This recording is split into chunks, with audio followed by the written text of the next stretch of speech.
All right, Cardal. Nice to see you. You just passed the PMP. How do you feel, man? I feel it's relieving. It's relieving. It's like you're now you have a completely clear thought of you could think about something else, because for the last leading up to it, it just consumed my thought more and more up to it, because I really wanted to do well, and I didn't want to just pass the test. I wanted really to understand the material and do well, and I got 3 above target, so I think I did well. So thank you for your program. That's awesome, dude. So let's go back. Everybody's got their own little journey. What was your little short and like PMP journey? Talk us through it if you wouldn't mind. Started in fall of 2019. Then was studying for like about 6 months. Pandemic came about. Thought I was ready, but I didn't think I was ready, so I kind of postponed it. And then I took a training course, and then when I took the test, after taking the training course and writing down everything that they say to write down and try to memorize everything, I didn't do well. I ran out of time, and I've been doing projects for a while, but not using the terminology that PMP or the test wants you to extrapolate. So it was an eye opener that I really didn't understand the flow of exactly. I understood the material, but I understand how it interacted with each other in the process groups. And about a day or two after not taking the test and reflecting, I saw your video about, hey, did you fail the test? How do you feel about it? And I watched it, and I was on the way to Virginia Beach to meet my son, and I gave you a call on the way there, and we talked while my wife drove and told you about the journey, and signed up. And it was an eye-opener to understand exactly meeting with you and the other trainers in the study groups, and go through the material and start to really understand how the flow of the information works on the actually game of the project. That's awesome. Let's dive in. Let's dive into it. So, like, before we get into like the good side of the story, like, you went through a class previous to working with us and stuff. What do you think? Like, what was missing? What kept things from connecting? Like, what was the issue for your brain, in a sense, with the other traditional way of studying and stuff? The way I kind of consume information is I want to know how it's usable. So it's like knowledge. So I just want to understand the material, but how can I use it? Is it functional? And they pretty much give you a list of everything you need to know, but they don't tell you how it functions, how it relates to each other, and how the data flows throughout the project and why you're doing it. Just basically explaining what it is, but not really how it's functional and why you do these things, and why you go back, and you may have to go back and review these things. For instance, like work information, go into mind control that completes the project, the reports that everyone's going to be looking at your stakeholders, but they don't explain it that way, So that really helped understanding the flow. The 7 flows that you explained, the way you did it, beautiful. Awesome. And then, like, so let's talk about, like, okay, you were a little bit lost before, like, before we even get into it, like, how is the PMP going to help you? Like, let's go into that question. It's like, why were you doing this? I've been doing projects for about 20 years now, and they're all been successful. But I really want to understand and get into a level of project management that's known worldwide, and get my knowledge to that level of how to exactly, I can walk into any project basically anywhere in the world, and as long as I understand exactly where I'm at, what kind of project it is, where I'm at in the process, I can actually be a value of that project. I can be a value to that organization, and I'd be more value for myself and my family. So that's one of the reasons why. That's awesome. That makes total sense. I mean, you said you've been successful for a long time. You just want to take it to another level, create more flexibility, create more like certainty, and be able to deliver value. So I'm on board. I love it. That's awesome, dude. So when you got into the accelerator, like, and you started watching the videos and listening to the coaching call, or being with the coaches in the coaching calls and me, what kind of things struck you? You're like, oh, this is working for me. Like, what was the initial thoughts in your mind? It was challenging to get in front of a group of people and talk out loud my thought process of why I'm choosing a certain answer and why I'm not choosing the other ones there.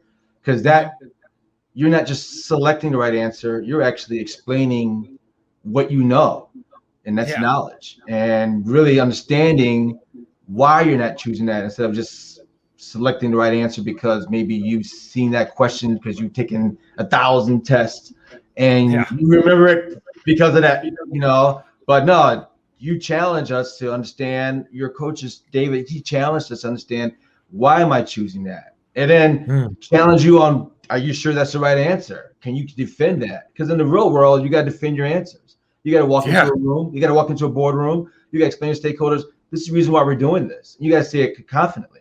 So, and to understand the process and make yourself more valuable and show value to that organization, that project, that all goes into getting in front of a boardroom, getting in front of your stakeholders, which is what your class is about, which the other classes are about.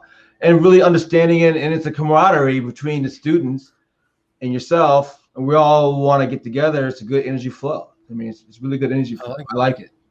I like it too. Yeah, and that's, I mean, you were always there. You had the late call with us, and you had a bunch of other guys and girls in there, so it was really good. Now, there was the accountability calls as well, and I know you were with Coach David. David's awesome. What was that like, being there weekly, him getting you on a plan, pacing you through? Like, what was that like on the accountability calls, man?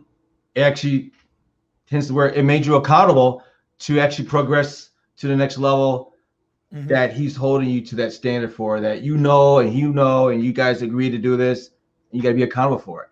And then the camaraderie with the other students in your class, it's a deeper understanding because it's a smaller knit class, and we help each other, we coach each other. And then we got together as a study group outside of David's class on Mondays and started talking about how we're going to do, or how we did better. What about these questions? And we would bring a challenging question that we had during our study and go through that, and then raise that to David and maybe yourself. But it was good. It was challenging, but it was very good. And David's a good coach. I mean, he really challenged you to understand the knowledge and not just maybe just memorize some key words, but really truly understand it.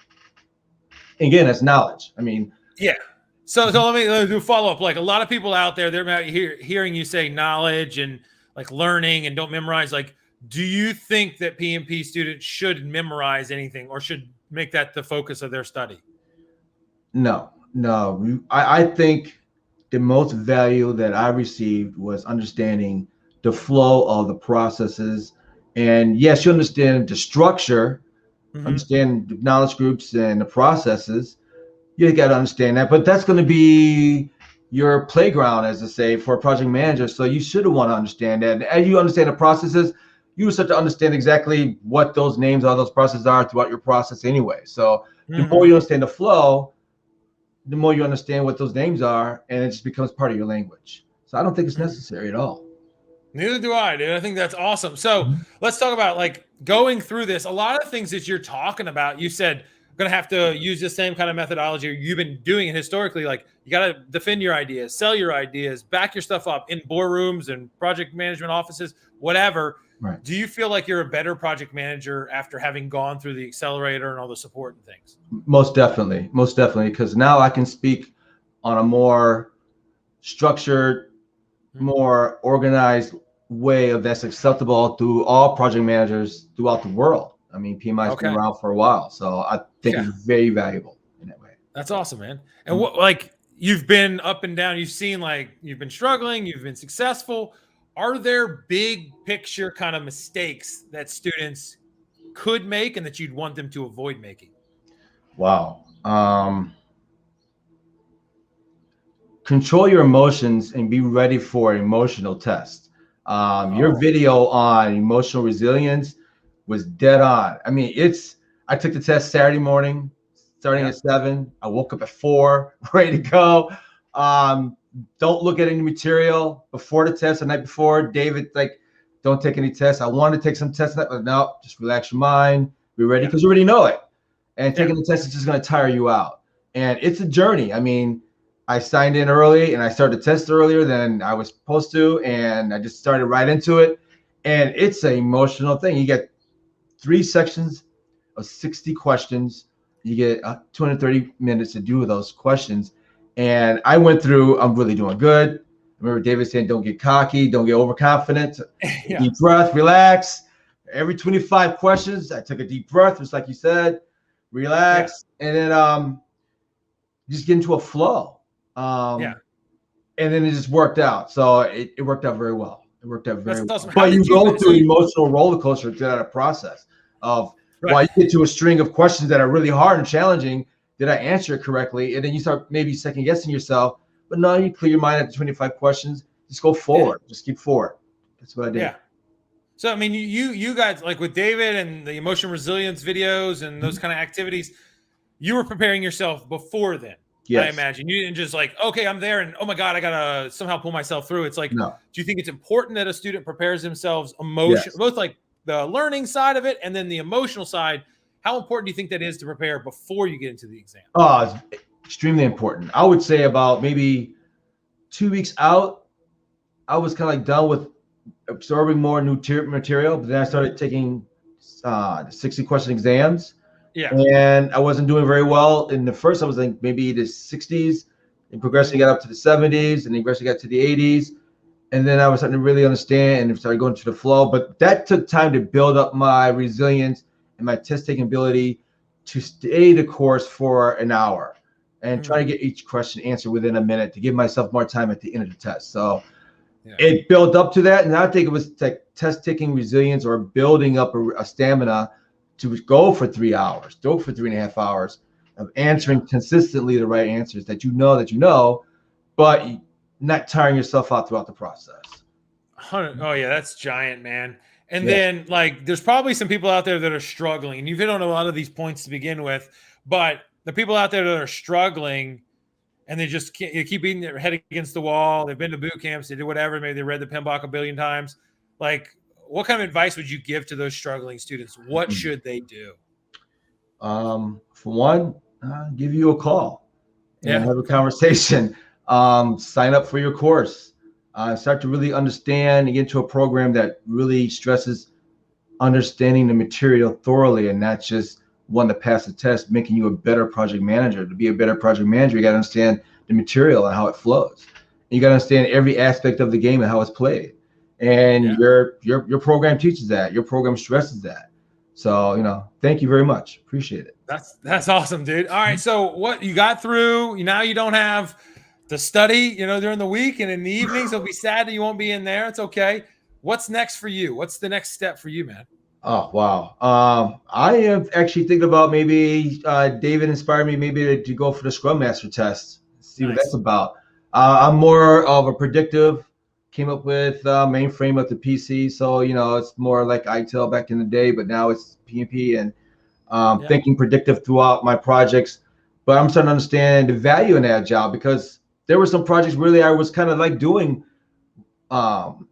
Agile within my projects, but I really wasn't doing that in the sense of the way that's prescribed in your program or the way PMP wants it done. So I think that's the next step is maybe take Scrum Master, step back and see how I can help out the organizations that I work with and just become more of a valuable project manager. That's just really what my goal is. That's not a bad place to be, man. Well, I'm excited to help you along that journey. This will not be the last time we talk. You did so amazingly on the exam, 3 above targets. I mean, 3 above, yes. Yeah, it's awesome. It was. It was. I tell you, when I got up, I saw the test score. Oh, I got up, and the first thing I did was I faced the window and I prayed, but I wasn't facing the camera. And then I was done, and I went back. Oh, okay, we can see you now. I almost got like rejected just because I was celebrating so way to skip praise. But thank you very much, Scott. Appreciate it. Dude, that's awesome. So, all right, we'll keep up the good work. We'll talk soon. Thank you very much. See you, man. Good job. See ya.